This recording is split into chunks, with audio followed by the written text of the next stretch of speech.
Good morning, and thank you all for attending this town hall meeting on elder financial abuse hosted by the California State Treasurer, Fiona Ma. My name is Michael Reiser, and I'm a program manager with Fresno County Department of Social Services, Adult Protective Services, and we're here today to talk about financial abuse and exploitation of older adults. Prevalent rates of financial abuse. In fiscal year 2018-19, the state of California identified that the second most prevalent form of elder abuse after self-neglect was financial abuse. In 2019, the U.S. Department of Justice reported that only 1 in 44 cases of elder financial abuse was reported to law enforcement or to local APS agencies. According to the National Council on Aging, financial abuse and fraudulent scams cost older Americans between $2.9 and $36.5 billion annually. 90% of financial abuse cases involve family members, a trusted friend, or caregiver. The vast majority of financial abuse cases goes unprosecuted. Many of you may ask, well, why aren't these cases prosecuted? Typically, the victim does not want to get family members, friends, or caregivers in trouble with the law.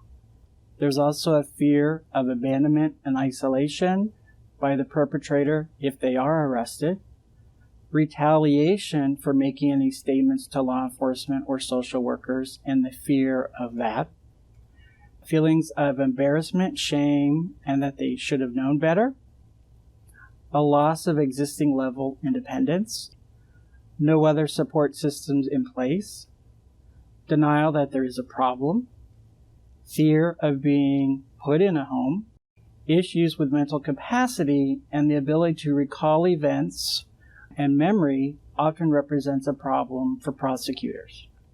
The end of innocence.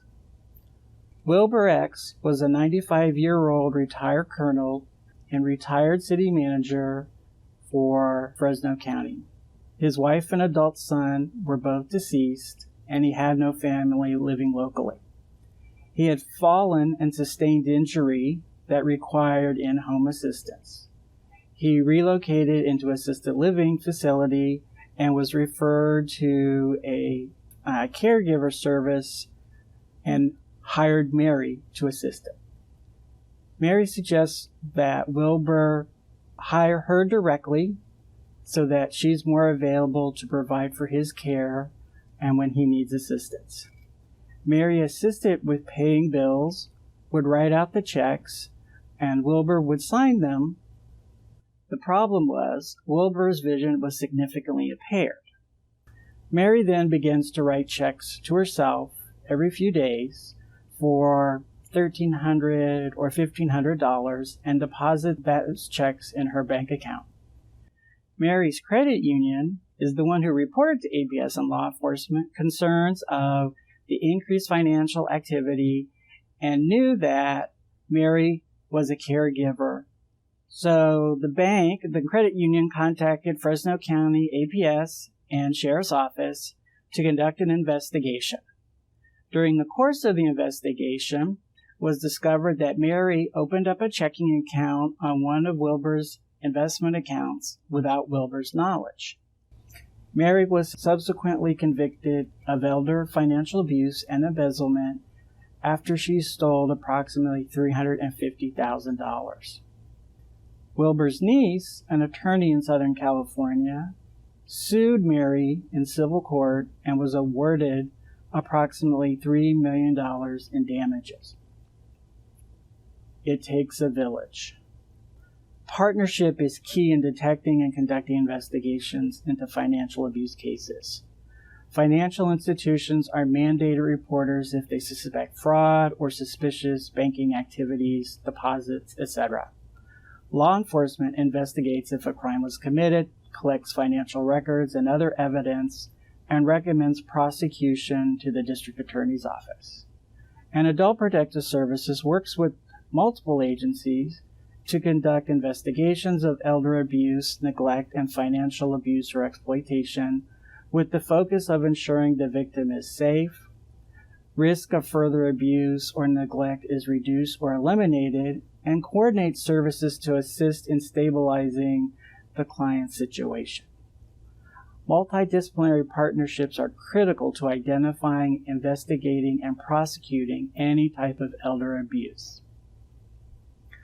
Warning signs, things to look out for: unpaid bills, loss of utilities, unpaid mortgage or rent, property taxes not being paid, secreting of bank statements, financial record, and investment accounts by a caregiver or alleged abuser, family members or caregivers who refuse to allow you to talk to the alleged victim without them being present, caregivers referring you to their attorney for any further discussion on the questions you may have, social isolation or secreting the alleged victim from friends, family members, or other support systems, and transfer of property, deeds, titles, bank account, cash, etc. unexpectedly, significant changes in spending patterns where purchases occur, i.e. for items not normally associated with older adults, such as Forever 21,